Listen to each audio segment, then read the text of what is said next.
ሐኪሞች ወይም ሌሎች የመንግስት ሰራተኞች እያነሱት ያለው ጥያቄ የቅንጦት ጥያቄ አይደለም። ክቡር ሚኒስትር፣ መንግስት ይህን ጉዳይ ትኩረት ሰጥቶ በበጀት ረቂቅ ውስጥ ሳያካትት መምጣቱ አስገርሞኛል።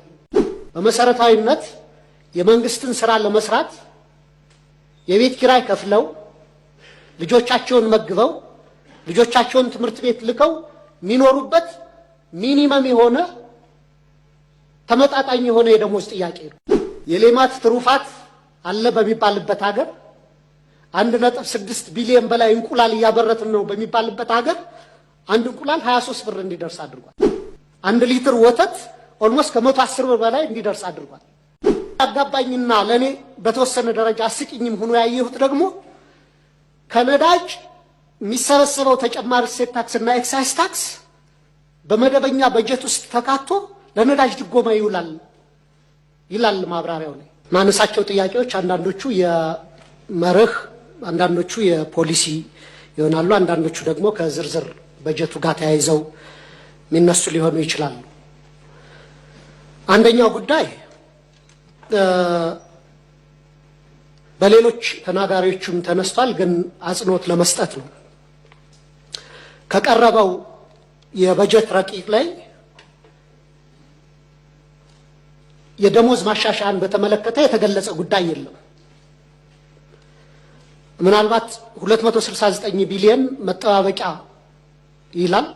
መጠባበቂያ ለደሞዝ ለአበል ተብሎ ተገልጿልና አጠቃላይ የመንግስት ሰራተኛው ደሞዝ ደግሞ ወደ 266 ቢሊዮን ስለሆነ ይሄ ከ269 መጠባበቂያው የደሞዝ ጭማሪን የሚመለከት ጉዳይ አለ ወይ የሚል ነው። ምክንያቱም ክቡር ሚኒስትር እንደሚያውቁት የማክሮ ኢኮኖሚ ማሻሻያው ጋር ተያይዞ በከፍተኛ ሁኔታ የመንግስት ተቀጣሪዎች ነዋሪዎች ኑሮን መቋቋም በማይችሉበት ሁኔታ ላይ ነው የሚገኙት። በግልጽ የዳቦ ጥያቄም እየቀረበ ነው። በሐኪሞች በመምህራን እየተነሳ ነው። ስለዚህ ይህ ጉዳይ መልስ ይፈልጋል።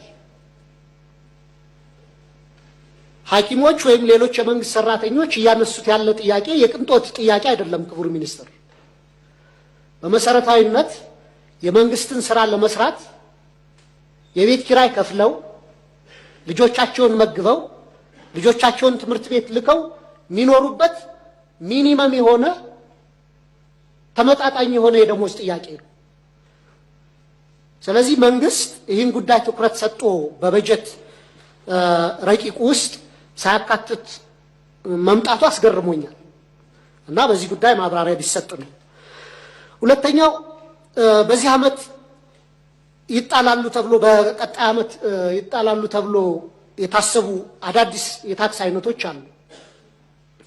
ባለፈው ዓመት አንዳንዶቻችን እየተቃወምናቸውም ቢሆን የተጣሉ የታክስ አይነቶች በቀጥታ ለኑሮ ውድነትና ለዋጋ ንረት እያጋለጡ እንደሆነ በግልጽ ተመላክቷል። ለምሳሌ በእንስሳት መኖ ላይ የተጣለው የተጨማሪ እሴት ታክስን ይህንን ስንቃወም ነበር እዚህ ምክር ቤት።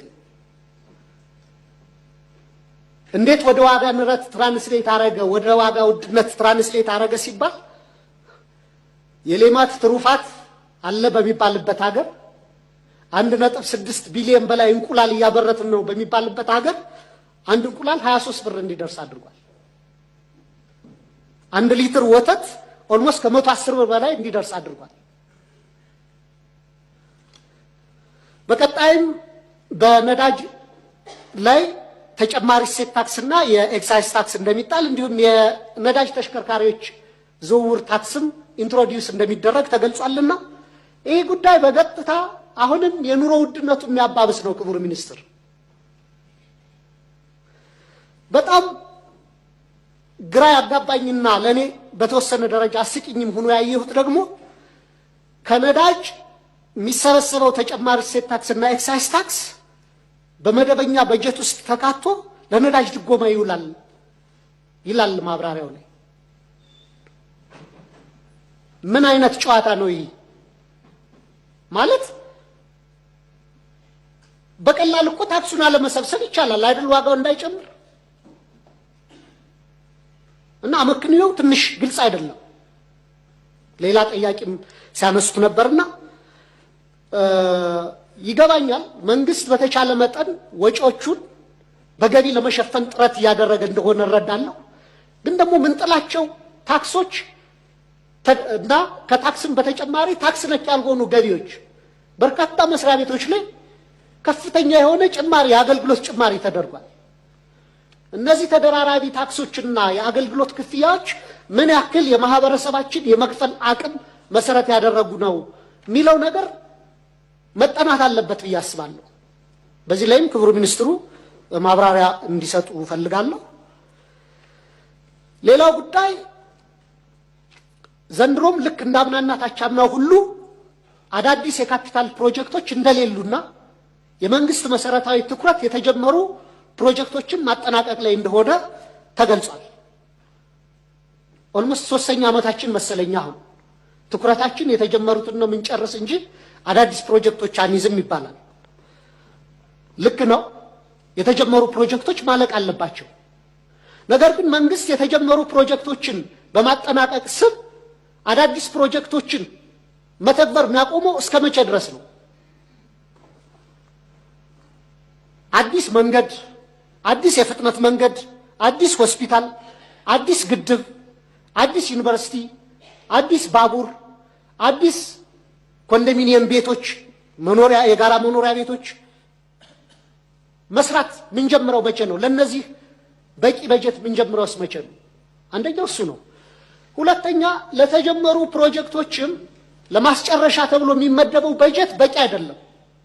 ክቡር ሚኒስትር ከጥቂት ወራት በፊት የቆላና መስኖ ሚኒስትር ሪፖርት እያቀረቡ ነበር ለፓርላማ። በሪፖርታቸው የገለጹት ምንድነው? ለምሳሌ በዚህ ዓመት ቆላና መስኖ ሚኒስትር ያሉ ፕሮጀክቶችን ለመጨረስ 40 ቢሊዮን ብር ያስፈልገኝ ነበር፣ የተመደበልኝ ግን 8 ቢሊዮን ነው ብሎ ነው የገለጸው። ዘንድሮም ካለው የዋጋ ንረት አንጻር 13 ቢሊዮን ነው ለዚህ ሚኒስትር ለምሳሌ የተመደበው። መንገዶቻችን የሀገራችን መንገዶች በከፍተኛ ሁኔታ ያረጁ ናቸው። ከ20 ዓመት በላይ ያገለገሉ ናቸው። እነሱም በአዲስ ስለመስራት ወይም ስለመጠገን ምንም የተያዘ በጀት የለም። ለምሳሌ እኔ የተመረጥኩበት አካባቢ ከደብረ ማርቆስ መራዊና ከመራዊ ጎንደር በሁለት ሎት ከ25 ዓመት በፊት አካባቢ የተገነባ መንገድ ነበር። መንገዱ አርጅቶ ኦልሞስት አገልግሎት መስጠት በማይችልበት ደረጃ ላይ ነው ያለው። ከወልዲያ ማነው ከወረታ ወልዲያም በተመሳሳይ መንገድ የሱር ኮንስትራክሽን የሰራው ሽሮ ፈሰስ የሚባል አይነት መንገድ ነበር። ተበላሽቶ ኦልሞስት አገልግሎት መስጠት በማያስችል ደረጃ ነው ያለው። እነዚህን አይነት ትልልቅ አገር አገናኝ መንገዶች፣ አገር አቀፍ አውራ ጎዳና መንገዶች በአዲስ የመስራት ወይ ቢያንስ ደረጃቸውን የጠበቀ ጥገና የማድረግ እንኳን በጀት እየተያዘ አይደለም በእነዚህ ዓመታት ውስጥ።